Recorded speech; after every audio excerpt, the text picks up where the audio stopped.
23절 베드로가 불러들여 유숙하게 하니라. 이튿날 일어나 그들과 함께 갈새 요파에서 온 어떤 형제들도 함께 가니라. 이튿날 가이사랴에 들어가니 고넬료가 그의 친척과 가까운 친구들을 모아 기다리더니 마침 베드로가 들어올 때에 고넬료가 맞아 방 앞에 엎드려 절하니 베드로가 이렇게 이르되 일어서라 나도 사람이라 하고 더불어 말하며 들어가 여러 사람이 모인 것을 보고 이르되 유대인으로서 이방인과 교제하며 가까이 하는 것이 위법인 줄은 너희도 알거니와 하나님께서 내게 지시하사 아무도 속되다 하거나 깨끗하지 않다 하지 말라 하시기로 부름을 사용하지 아니하고 왔노라. 묻노니 무슨 일로 나를 불렀느냐.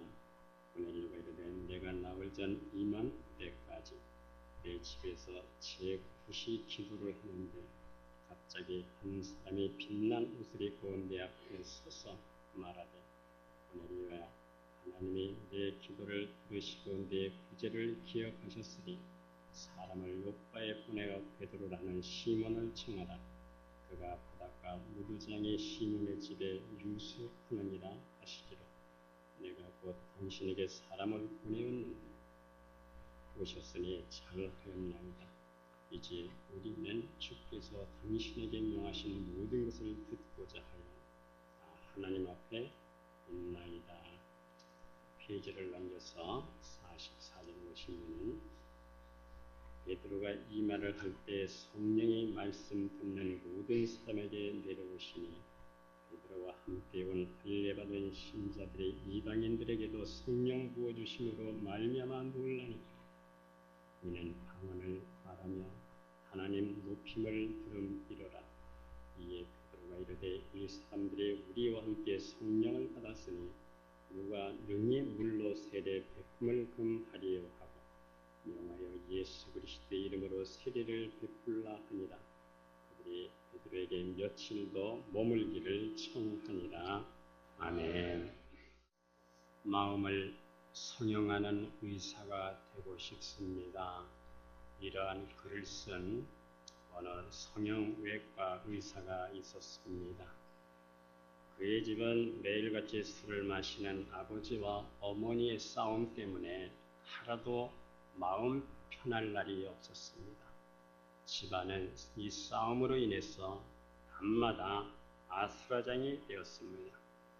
어느 날 그는 우연히 동생의 일기장을 보게 되었는데 아버지가 빨리 죽기를 바란다는 그러한 내용이었습니다. 자기도 동생과 똑같은 마음이었습니다. 그러던 어느 해 그가 고등학교에 들어갈 무렵쯤 해서 그렇게 소원이던 그 소원이 이루어졌습니다. 그것은 아버지가 교통사고로 돌아가신 그러한 사건이었습니다. 아버지가 돌아가신 후에 집안은 급속도로 무너져서 당장 끼니를 이어야 하는 그러한 어려움에 처하게 됐습니다. 그래서 그는 여기저기 쫓겨다니면서 책을 팔고 그리고 지갑을 팔고 열쇠고리를 팔아서 겨우겨우 하루살이를 그렇게 이어나가고 있었습니다. 그는 공부를 열심히 해서 의대를 졸업하고 성형외과를 개원해서 그렇게 사는데 돈도 많이 벌었고 사는 데는 전혀 지장이 없었습니다. 그러나 그의 삐딱한 성격은 돈을 벌어도 고쳐지지가 않았습니다. 술과 친구와 그리고 세상 살아가는 이 재미가 너무나 좋았습니다. 그러던 어느 날 그렇게 싫어하던 이 아버지의 모습을 자기가 많이 닮아가고 있구나. 이것을 스스로 깨닫고 많이 놀랐습니다. 나는 아버지처럼 그렇게 절대로 살지 않겠어. 이렇게 그동안 악착같이 마음을 먹고 살아왔는데 그는 깊은 자책감과 그리고 자괴감에 빠졌지만은 그러나 그러한 삐딱한 버릇은 결코 쉽게 고쳐지지가 않았습니다. 그러던 어느 날 같이 일하는 간호사가 원장님 시간 있으면 이 테이프 좀 한번 들어보세요. 그리고 테이프 하나를 건네주는 것이었습니다. 하나님도 예수님도 모르던 그가 난생 처음 이 설교를 듣게 됐는데 그 중에 몇 말씀이 그의 심장에 꽂히게 되었습니다. 그 말씀은 하나님은 당신을 사랑하십니다. 누구든지 하나님 앞에 나오면 회개하면 어떤 죄라도 하나님은 다 용서하십니다. 하나님은 당신의 있는 그대로를 사랑하십니다. 이 말씀을 듣는 순간 온몸에 전율이 일어났습니다. 지금까지 한 번도 누구에게나 부모에게나 어머니에게나 따뜻한 이 음성 소리를 들어보지 못했습니다. 집안은 언제나 냉기가 흐르고 있었습니다. 그런데 당신은 사랑받기 위해서 이 땅에 태어난 사람입니다. 예수님께서 십자가에서 죽을 만큼 당신을 사랑하셨습니다. 이 말씀이 가슴에 꽂혀서 그는 원장실 문을 걸어 잠그고 한참을 울었습니다. 자기 의지와는 상관없이 온 얼굴이 눈물과 콧물로 범벅이 되었습니다. 메고 있던 넥타이를 풀어서 눈물을 닦고 또 닦았습니다. 자기의 지성과 이성이 이 눈물을 막을 수가 없었습니다. 그런데 그게 참 이상한 일이 벌어졌는데 하루에 2갑 이상을 피우던 담배가 신기하게도 끊어졌습니다. 친구를 만났더니 친구들이 하는 말이 요즘 말이야 자네 옛날 같지가 않아. 내가 아는 옛날의 정일봉이 아니야. 이런 소리를 듣게 됐습니다. 그분은 틈만 나면 울산 인근의 보육원을 찾아서 아이들을 치료해주고 그리고 성경 말씀을 가르쳐 주었습니다. 그리고 울산 의료 선교회를 조직해서 매주 인근 농촌을 찾아서 의료 봉사 활동을 하고 있었습니다. 그리고 그는 성경을 통해서 깨닫게 됐습니다. 나를 세상에 보내신 분은 바로 하나님, 나를 여기까지 인도해 주신 분도 바로 하나님, 내가 오늘 하나님 앞에서 있다는 것을 깨닫게 됐습니다. 성도 여러분, 오늘 우리는 이 시간 호람되어 하나님 앞에 있다는 이것을 믿으시기를 바랍니다. 깨달으시기를 바랍니다. 오늘 이 본문은 하나님 앞에서 두 사람이 만나는 그러한 장면입니다. 우리가 인간적으로 생각해 보면 어쩌면 만나서는 안 될 사람들입니다. 어쩌면 한평생 한 번도 만나지 않아도 될 그러한 사람들이 지금 만나고 있습니다. 한 사람은 로마의 군인 고넬료입니다. 로마 군인이 유대 땅에 지금 점령군으로 와 있습니다. 점령군 장교입니다. 그리고 100명의 백부장입니다. 점령군 장교를 좋아하는 유대인은 없습니다.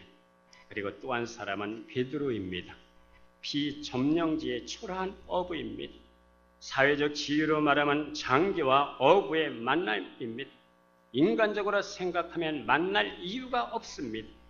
우리가 신명기 7장 2절에 보면은 이스라엘이 가나안 정복 이후에 가나안 원주민과 어떤 언약도 하지 말고 혼인도 하지 말라는 하나님의 말씀이 있습니다. 즉 야훼 신앙을 잃어버릴까 저들과의 교제를 하나님이 금했습니다. 훗날 유대인들은 이 율법을 확대 해석해서 이방인들까지 그렇게 적용을 했습니다. 유대인들은 이방인들과 함께 언약도 하지 않았고 교제해서도 안 되고 그리고 이방인과 같이 앉지도 않았습니다. 길에서 만나도 얘기도 나누지 않았습니다. 물론 음식도 나누지 않았습니다. 그리고 이방인들이 만든 물건도 사용하지도 않았고 사지도 않았습니다. 이것이 저들의 선민 사상입니다. 때문에 베드로가 이방인 고넬료의 집에 들어가는 것은 율법적으로 그리고 전통적으로 이것은 위법이었습니다.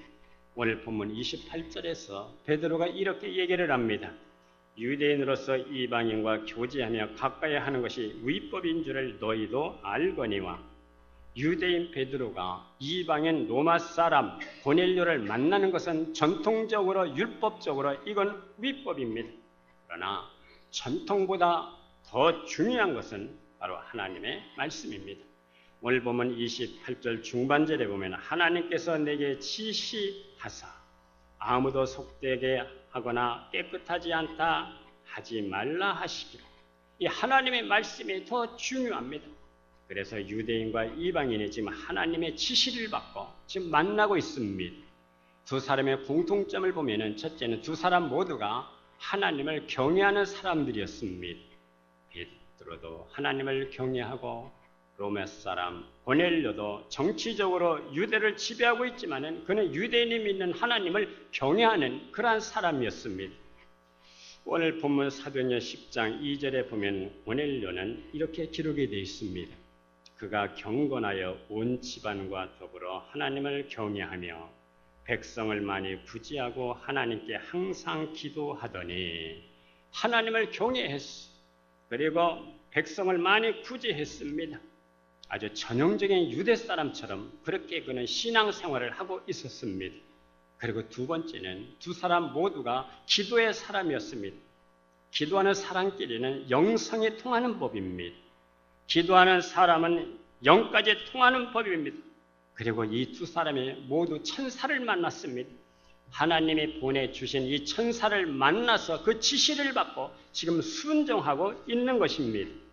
사도행전 10장 5절에 보면은 천사가 고넬료에게 하는 말이 지금 사람을 보내어 욥바에 있는 베드로라 하는 시몬을 청하라는 것입니다.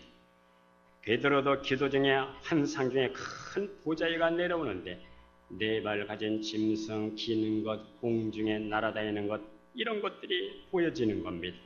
그리고 음성이 들리는 겁니다. 베드로야 이것을 잡아먹으라. 하나님 난 이렇게 더러운 것들을 먹을 수가 없습니다. 하나님께서 말씀하신 내가 깨끗하게 하신 것을 내가 속되다 하지 말라. 베드로가 도대체 이 환상이 어떤 의미, 도대체 이 환상이 어떤 뜻일까 생각할 때에 오늘 19절 20절에 보면은 성령이 그에게 말씀하십니다. 두 사람이 너를 찾으니 의심하지 말고 함께 가라. 내가 그들을 보내었느니라 말씀합니다. 베드로가 이 말씀에 순종합니다. 두 사람이 모두 기도의 응답으로 지금 만나게 된 것입니다. 이제 고넬료는 베드로를 만나는 순간 하나님을 대하듯 하나님께서 그를 보내신 자로 지금 믿고 있습니다. 베드로 팔 앞에 엎드려 절을 합니다. 이 절하다에 의하면 프로세키운 네센 이 자체가 달에 입을 맞추다 그런 뜻입니다. 우리말로는 경배라고 하는 말로 번역을 했습니다.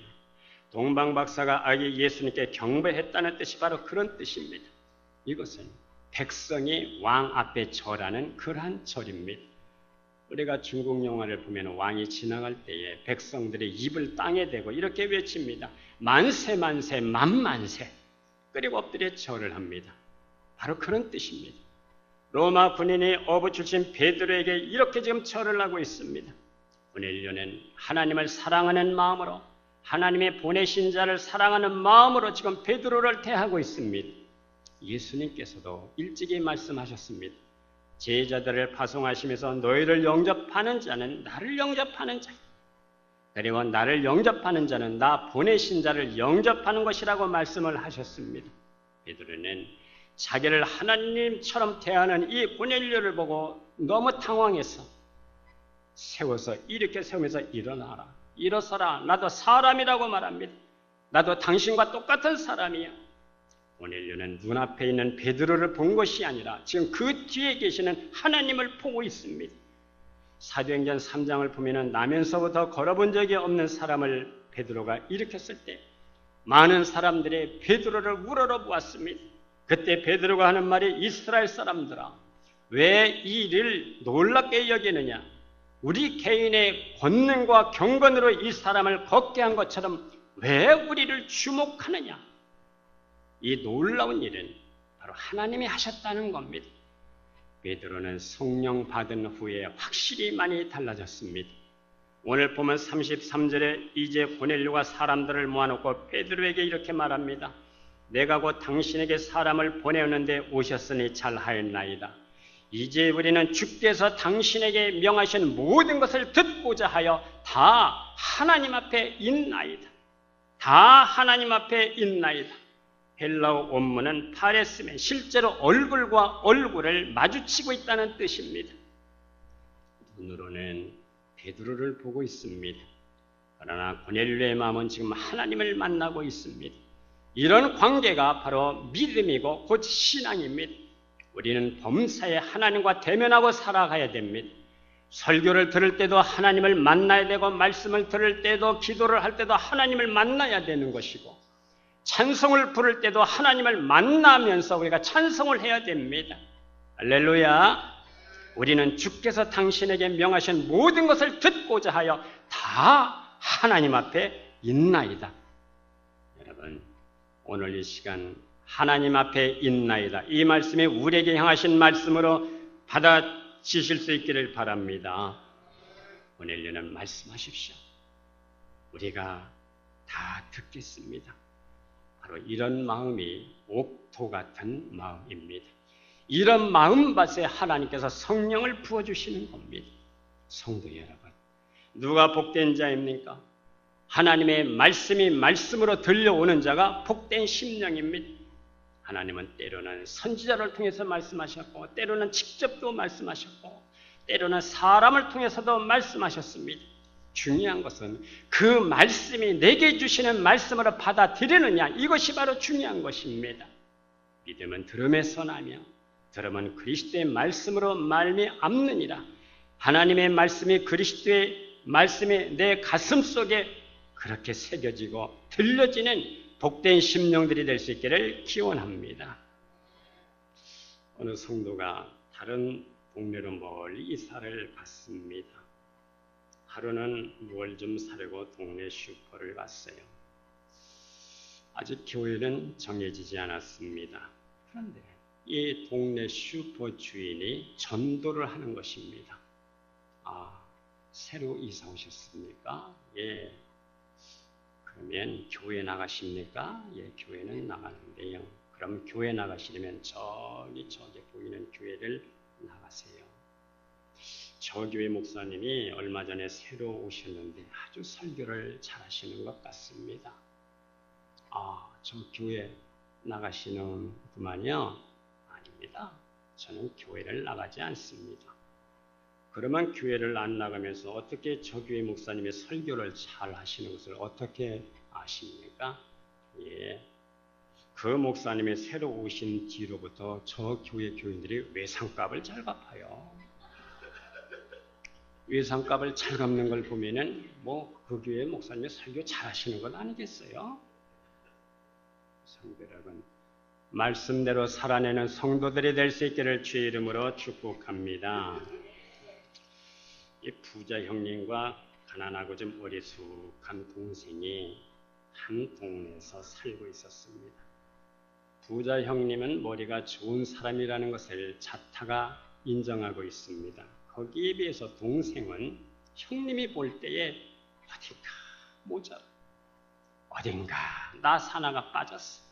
셈도 잘할 줄 모르고 계산도 잘 못하고 자기에게 손해를 끼칠 사람과 유익을 끼칠 사람, 이게 구별이 안 되는 겁니다. 누구에겐가 돈을 빌려주면은 달라고 하는 소리를 못해요. 또 그러면서 어려운 사람의 손을 내밀면 또 이거 거절도 못합니다. 이 형님이 볼 때에 정말 한심한 동생이, 아주 답답한 동생입니다.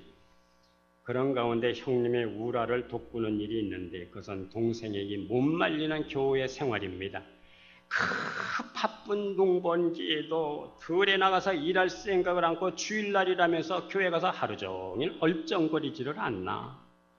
모처럼 비가 오는데 들에 나가서 정말 물을 댈 생각은 하지 않고 예배당으로 달려가서 지붕이 새지를 않나.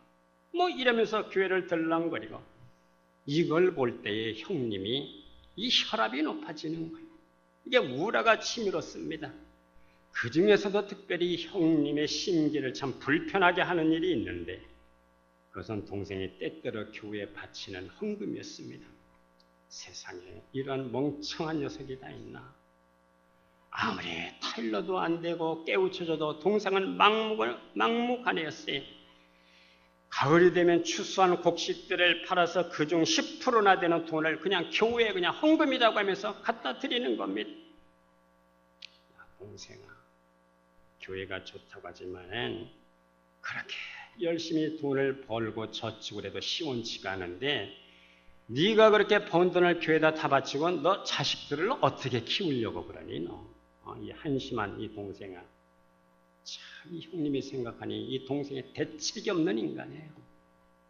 아주 연구 대상입니다. 그런데 참 이상한 것은 그렇다면 형님네는 참 행복해야 되고 동생네는 불행해야 되는데 실제로는 이게 정반대로 돌아가고 있다는 것이 이게 참 이상한 일입니다. 형님네 아이들은 늘 사고치고 부모가 경찰서 들랑달랑하고 학교에서 오라가라 하고 말썽 부리고 그런 일로 가정불화가 일어나고 형님 사업이 잘 안 돼서 안 풀려서 술과 도박에 또 빠지게 됐습니다. 그러나 동생네 아이들은 공부도 어쩌면 그렇게 잘하는지 어쩌면 그렇게 교회 생활도 잘하고 어쩌면 그렇게 화목한지 또 하는 일들마다 슬슬슬 철도 풀어지고 감사와 축복이 넘치는 겁니다. 하나님 없이 똑똑한 사람과 하나님 앞에서 하나님 말씀이 들려고 그 말씀이 가슴에 새겨지고 그 말씀대로 살아낼 수 있는 그 사람, 세상 사람이 볼 때는 멍청하고 모자라고 나사가 나 빠진 것 같고 어리숙한 것 같지만은 하나님이 개입하시는 인생이야말로 복된 인생이라는 것을 믿으시기를 바랍니다. 종종 우리 아이들에게 그렇게 얘기를 합니다. 너무 똑똑하게 살지 마. 좀 때로는 어리숙하게 살아. 때로는 좀 바보같이 살아. 좀. 박선희 목사님께서 저희 수업 시간에 40년 목회를 하시고 종종 몇 번인가 얘기를 하신 말씀이 있어요.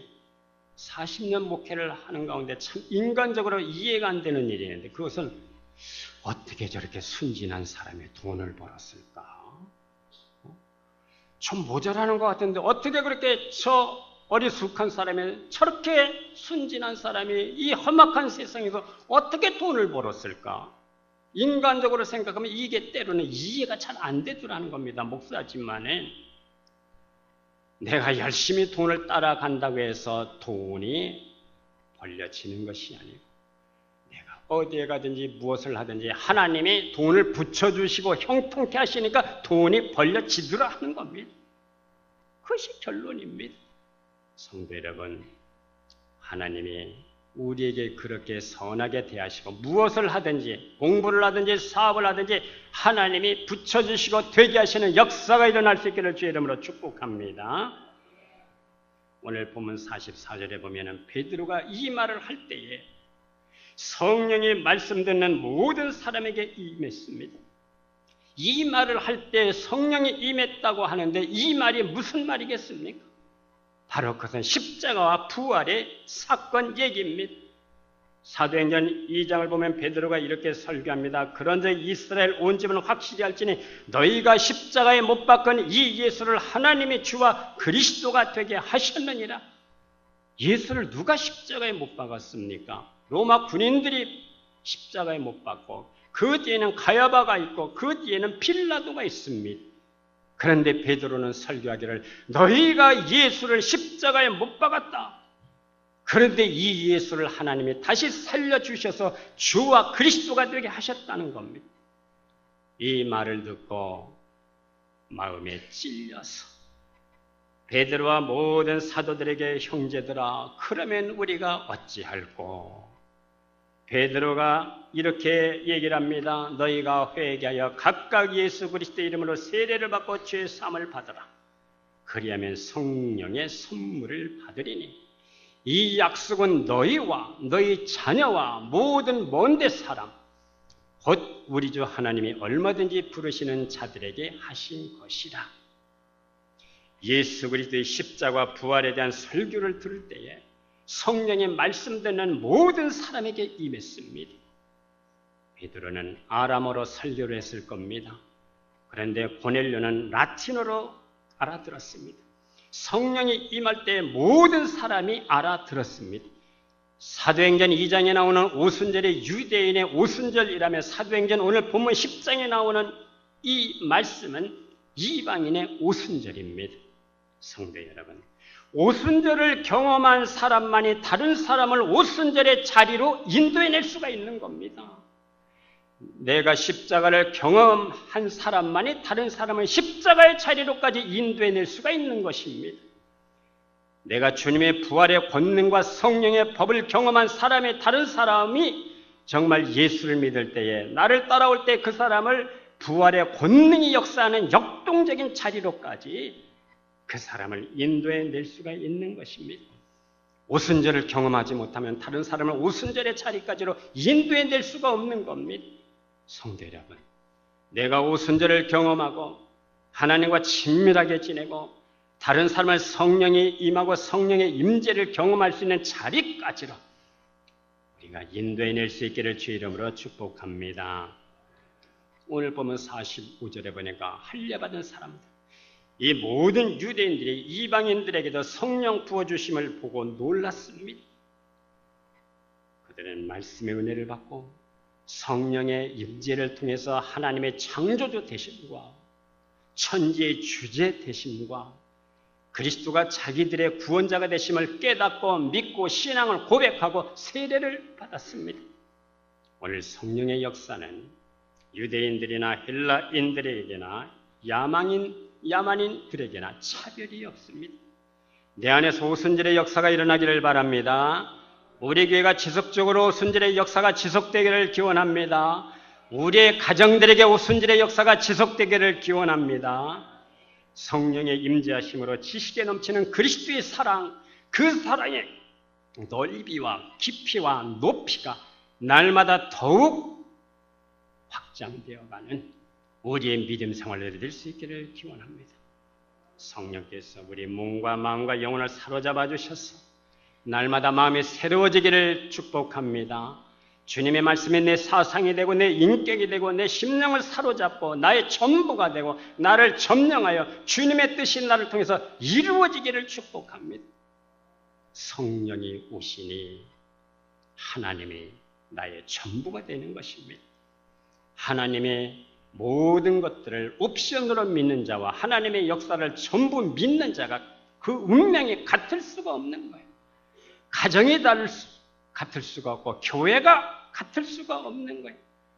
내 삶의 현장에서 일어나는 모든 사건이 하나님을 전부로 믿는 자와 하나님을 옵션으로 믿는 자의 모든 행사와 사건이 같아질 수가 없는 거예요. 하나님의 관계성이 더 친밀되게 하시고 계시와 분별력이 날마다 탁월하게 하시고 하늘의 권능의 역사가 강력하게 나타나는 하나님 앞에서 오늘도 살아가는 권속들이 될 수 있기를 주의 이름으로 축복합니다. 기도하겠습니다. 하나님 아버지, 우리는 이 땅을 살아가면서 오늘 성령의 역사, 오순절을 경험했던 이 베드로가 이방인 집에 들어가 오순절의 역사를 다시 한번 경험했듯이 우리 교회, 우리 가정, 우리 모든 삶의 터전에서 오순절의 역사가 지속적으로 일어나게 하여 주셔서 다른 사람을 오순절의 역사로 인도해낼 수 있도록 십자가의 자리로 인도해낼 수 있도록 부활의 권능이 역사하는 자리로까지 인도해낼 수 있도록 우리 모두에게 성령의 임재하심과 성령이 역사하시고 강타하는 우리의 믿음 생활들이 되게 하여 주시옵소서. 예수님의 이름으로 기도드리옵나이다. 아멘.